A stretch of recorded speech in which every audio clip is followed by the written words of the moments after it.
Hi guys, I am Amar here. இது பார்த்தீங்கன்னா ஒரு 1236 ஆல்பம். இந்த ஆல்பமோட அவுட்புட் தான் நம்ம இன்னைக்கு பார்க்க போகிறோம். இந்த ஆல்பம் ஃபங்க்ஷன் பார்த்தீங்கன்னா புப்பர்ட்டி ஃபங்க்ஷன் சொல்லுவாங்க. அதாவது தமிழில் சொல்லணும்னு பார்த்தீங்கன்னாக்கா பூப்புனித நீராட்டி விழா. அந்த ஃபங்க்ஷனோட ஆல்பம் தான் இது. இந்த ஆல்பமோட ரிவ்யூ பார்த்தீங்கன்னா அகர்லைக் பேடுன்னு சொல்லுவாங்க. நல்லா சொரப்பாக அழகாக இருக்குது. மேலே கையை வைக்கவே ஒரு ஃபீலிங் ஆகுது. ஹார்ட்டின் ஷேப்பில் நம்ம வந்துட்டு பேடு மேலே வந்துட்டு அவங்க ஃபோட்டோ போட்டுருக்கோம். அதுக்கு கீழே ஒரு சின்ன ஹார்ட்டில் அவங்களோட ஃபோட்டோஸ் போட்டுருக்கோம். நல்லா சூப்பராக இருக்குது பார்க்கவே. முழுசாக இந்த ஆல்பத்தோட அவுட்புட் பார்க்கலாம். அதுக்கு நடுவில் நம்ம கஸ்டமரோட ரிவ்யூவை அவங்க சொல்லியிருக்காங்க. அதையும் பார்த்துட்டு வாங்க வீடியோக்குள்ளே போகலாம். ஹாய் ப்ரோ, நான் புப்பர்ட்டி கேர்ளோட பிரதர். அமர் ஸ்டுடியோ ஆல்பம் பார்த்தேன், செம்மையாக இருந்துச்சு. வீட்டில் எல்லோரும் பார்த்து இம்ப்ரெஸ் ஆகிவிட்டாங்க. அமர் ஸ்டுடியோ பெஸ்ட், நன்றி.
இந்த ஆல்பத்துக்கு என்னென்ன காம்ப்ளிமெண்ட்னு பார்த்தீங்கன்னா, அந்த ஆல்பம் வைக்கிற மாதிரி ஒரு பேக்.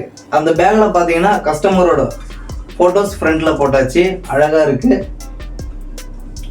ஒரு அழகான காலண்டர்.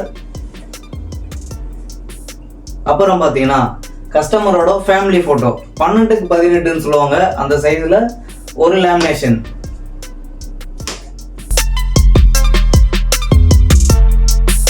இந்த மாதிரி காம்ப்ளிமெண்டோட அமைஞ்ச உங்களுக்கும் ஒரு ஆல்பம் வேணுமா? அப்போனா உடனடியாக அமர் ஸ்டுடியோ என்ன கான்டாக்ட் பண்ணுங்க. உங்களோட விசேஷங்களை எங்ககிட்ட தாங்க. சிறப்பாக பண்ணி தர வேண்டியது எங்களுடைய பொறுப்பு. நன்றி.